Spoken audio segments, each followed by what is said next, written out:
हुई है बारिश। ये सारी कार खड़ी हो गई है। बारिश बारिश बारिश, कराची में हो गई बारिश।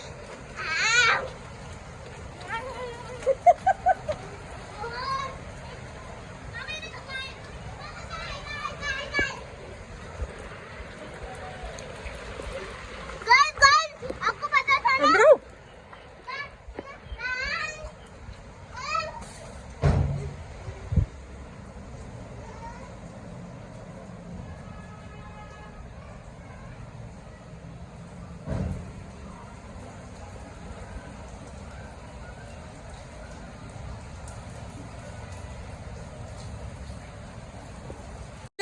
रहीम, अस्सलाम वालेकुम, welcome to my channel. Hope कि आप सब ठीक होंगे। और आज से व्लॉगिंग जो है वो इस चैनल पर किया जाएगा, अलीज़े फ़ातिमा की जो है ना वो चैनल के ऊपर, क्योंकि काफ़ी दिन से जो है ना ये ऐसे ही पड़ा हुआ था।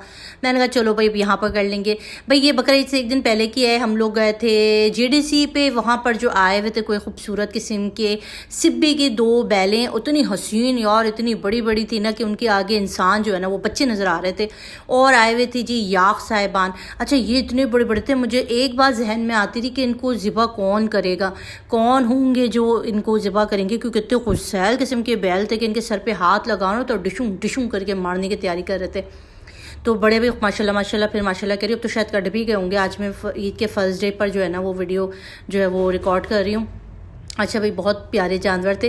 अच्छा JDC हम लोगों को जाना था किसी काम से, तो मैंने कहा चलो बच्चों को भी दिखा लाती हूँ कि यहाँ पर क्या क्या है। इतने सारे ऊँट आए हुए थे जिसके अंदर आपको मैं बताऊँ कि बहुत सारे ऊँट थे, गिने भी नहीं जा सकते थे, लातादाद ऊँट थे यहाँ पर। और बदबू बहुत आ रही थी, स्मेल आ रही थी, गंदगी बहुत थी, क्योंकि बारिश भी कराची में हो रही है। जब भी कुर्बानी का टाइम होता है तो आजकल बारिशें जुलाई में जो है ना वो बारिशें भी होती है, इसकी वजह से बहुत ज़्यादा जो है ना स्मेल आ रही थी। ज़्यादा देर तक खड़ा रहना पॉसिबल नहीं था। अच्छा अब मैं आ गई हूँ डायरेक्ट इसके बाद छलांग लगा के ईद वाले दिन ईद के दिन आ गई हूँ। और मैंने कुछ फुटेजेस जमा किए हुए थे, तो मैंने कहा चलो इसी को मैं जमा करके एक व्लॉग बना लेती हूँ। इरादा नहीं था मेरा, मगर बस मैंने कहा कि अब जो कुछ भी जमा किया उसको रिकॉर्ड करते हैं और एक अच्छा सा व्लॉग आपके साथ में पेश करते हैं। अच्छा ये अभी मैं जा रही हूँ अब्बू के घर, आज फर्स्ट डे था, हम लोगों ने हिस्सा डाला था, तो हमने हिस्सा जो है ना वो सारा बांट बूट के, मैंने कहा कि अम्मी के घर पे अम्मी और भाभी अकेले होते हैं, भाभी को अभी बेटी हुई है, वो छोटी होती है, तो मैंने कहा चलो अम्मी की हेल्प वेल्प करा लेंगे। और मेरा हमेशा से ऐसे कि फ़र्स्ट डे जो होता है ईद का वो मैं अब्बू के घर होती हूँ, और सेकंड डे पे मेरे अपने घर में मेरी नंदे और जो रिश्तेदार है वो आते हैं। इस वजह से मुझे फ़र्स्ट डे जो है ना वो अब्बू के ही मनाना पड़ता है। तो अब्बू के यहाँ पहुँची तो पता चला कि भाई बकरे जो हैं वो ज़िबा हो चुके थे, क्योंकि मैं लेट हो गई थी। मैं हमेशा ऐसा करती थी, या तो चांद रात पे आ जाती थी या सुबह आती थी। इस दफ़ा क्योंकि अपने हिस्सा वगैरह बांटना था इसलिए मैं थोड़ी लेट हो गई। आई तो दोनों बकरे कट गए थे, एक तो इवन के पक भी रहा था। अच्छा ये इनके जो ऊपर रहते हैं अब्बू लोगों के ऊपर, ये उनके बकरे और दुम्बे हैं, और ये कब कटेंगे पता नहीं पड़ी। कोई गंदगी हो रही थी, कभी देखा नहीं इतना गंदा, मगर कुर्बानी के जानवर हैं तो गंदगी भी अच्छी लगती है। अल्लाह की राह में दिए गए जानवर हैं जी। अल्लाह पाक सब लोगों की कुर्बानियों को कबूल करे जो जो उन्होंने दिए हैं, और जो नहीं कर सके अल्लाह पाक उनको इतनी तौफीक दे, उनके रिज़्क़ में इतना ही बरकत दे कि वो बड़े बड़े किस्म की बैलें ऊँटे जो अल्लाह की राह में दे, अल्लाह पाक उनको बहुत सारा रिस्क दे। अच्छा यहाँ पर मैं आ गई अब्बू के घर, तो बहन जो है वो बिरयानी बना रही थी, तो मैंने फुटेज लिया तो कहने लगी कि भाई ये कैसा लिया तुमने, मेरा तारुफ तो कराया ही नहीं बड़ी बहन। तो उन्होंने कहा कि दोबारा से बनाओ और मेरा जिक्र करो कि ये सारा खाना मैं पका रही हूँ, मैं बिरयानी बना रही हूँ, तो वो सेके ज़रूर लाजमन। अच्छा जी इस वक्त हम आ चुके हैं अब्बा जी के घर, और यहाँ पर बड़ी बहन बना रही हैं बिरयानी। ये कौन सी बिरयानी? मटन? ये है मटन बिरयानी। मैं लेट हो गई, वरना हर साल मैं बनाती थी। इसकी वीडियो आप मुझसे ले सकती हैं। हाँ मुझे दे दीजिए, नहीं कटिंग वाली नहीं, बस गिराने। और ये मटन कलेजी भिगोए नहीं है। हाँ बहुत टाइम है, वो बहुत ही क्या हो गया।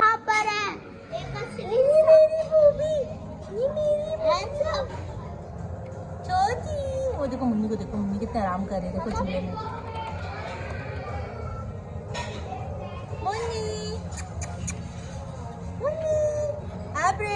बस को ना तेज दो मामा, हैंड्स अप। वाओ क्या लेजेंड था। अच्छा भाई, इसके बाद ये हुआ कि इतनी शदीद भूख लग रही थी तो अम्मी ने जो है ना वो चॉकलेट पकड़ा दी और कहा कि जब तक खाना पक रहा है ना तो आप लोग ये खा लो। इससे हम लोगों ने भूख बुटाई। और ईद वाले दिन आपको पता होता है गोश्त, अच्छा एक बकरा जो है वो अल्हम्दुलिल्लाह कट गया था और वो सारा हमने यहाँ पे जमा कर लिया था। तो हम सोच रहे थे कि अब इसकी या तो थेलियाँ बनाएंगे, अब्बा जान आके थेलियाँ बनाएंगे क्योंकि अब्बा दूसरा बकरा कटवा रहे थे। तो जब तक हम ये सारा लेकर बैठ गए थे, जो कुर्बानी वाले दिन ऐसे ही होता है कि ख़वातीन भी मसरूफ़ होती हैं बकरा ईद पर और मर्द हजरात भी। मर्द हजरात जो होते हैं वो जानवर कटवाना, कसाई के साथ खुद भी काम करना और गोश्त की कटिंग, गोश्त की सही तरीके से कटाई पटाई, ये सारे काम कर रहे होते हैं। ख़वातीन का जो है ना ऑलमोस्ट दिन ये जो हिस्सा बांटना, देना, हिस्से बनाना और किचन में खाना पकाना इसमें लगता है। अच्छा भाई, मेरी प्यारी सी भाभी जान जो है ना मेरे लिए अच्छी सी चाय भी बना कर ले आई थी, फरमाइशी चाय। मैंने कहा भाई आपके हाथ की चाय हो जाए, तो 1 कप चाय मिल गई थी। इसके बाद जो है खाना हम लोग खा चुके। मुझे फिर याद आया, अरे मैंने तो दिखाया ही नहीं, मैं तो भूल गई, मैं तो व्लॉग भी बनाती हूँ। तो ये मैंने कहा चलो मैं बाद में जाके आपको दिखाती हूँ कि हमने खाने में खाई थी भाई बिरयानी, और बहुत लजीज बिरयानी बनी थी। बाजी ने बनाई थी, तो बाजी के तो हाथ का तो जायका ही भी क्या बात है भाई, हमारी फरजाना बाजी के हाथ के जायका तो बहुत अच्छी है। और मेरे जो बहनोई वो लोग भी आ गए थे। इसके बाद हम घर आ गए और हमजा बता रहे हैं कि गाय को कैसे काटा। हॉल की तरह इसके बाद ना ज़बान निकाल, क्या ज़बान निकाल के कुछ करो, ऐसे करो था वो मरा के ऐसे ऐसे करो, ज़बान निकली। हाँ ज़बान निकली हुई थी। सही से करके दिखाओ ना, गाय कैसे मरी थी, ज़बान कैसे रस्सी ऐसे करी थी। पाँव बांधना बता। हाँ पाँव बांधना था दोनों तरफ से। तो वो इसलिए नहीं छलांगे नहीं लगाई उसने। कैसे ऐसे ऐसे करी थी। हाँ अभी आप चले में गाय को मामा बकरा आएगा ना।